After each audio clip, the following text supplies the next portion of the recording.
극우 유튜버로 활동 중인 김채환 국가공무원 인재개발원장 내정자에 대해 대통령실은 교육과 소통 능력이 뛰어난 분이라고 평가했습니다.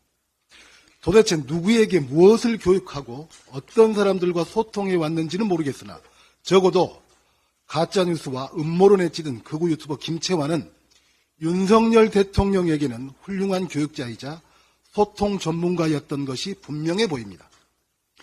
극우 유튜버에 포획된 윤석열 대통령이 기어코 나라를 망치고 있습니다. 어느 극우 유튜버는 윤석열 대통령으로부터 직접 전화를 받았다며 매우 자랑스럽게 말했다고 합니다. 요즘 기업들은 대통령실 비서관보다 대통령에게 영향을 미치는 유튜버들을 만나려고 애쓴다는 말도 들립니다. 대통령이 유튜버들과 수시로 전화나 텔레그램을 주고받으며 정책, 정무적 조언도 듣는다는 황당한 소식도 언론에 버젓이 보도되고 있습니다. 윤석열 대통령과 극우 유튜버와의 아주 특별한 교감은 단순한 소통 행보로만 치부할 수 없습니다. 극우 유튜버들을 위시한 윤석열 대통령의 폭주가 갈수록 노골적이기 때문입니다. 돌이켜보면 윤석열 대통령의 극우 인사 사랑은 검찰에 대한 그것에 못지 않았습니다. 대통령 취임식에 극우 유튜버를 초청하고 그 유튜버의 누나를 대통령실에 채용했습니다.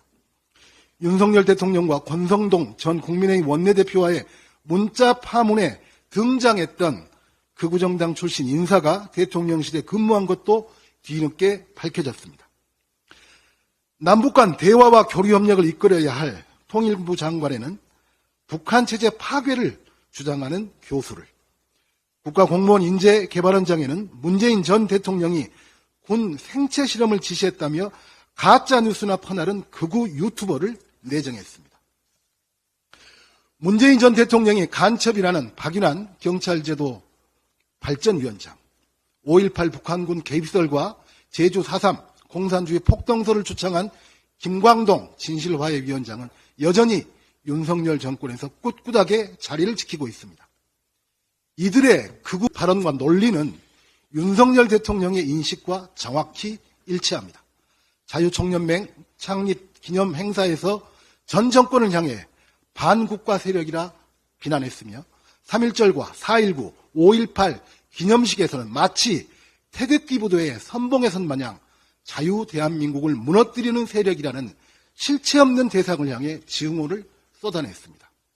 이쯤 되면 대한민국 대통령이 극우 유튜버 그 자체라고 해도 무방할 정도입니다. 윤석열 대통령이 원래부터 극우 유튜버의 추종자였기 때문인지 정치 초보의 빈곤한 철학과 무능함 탓인지는 모르겠습니다.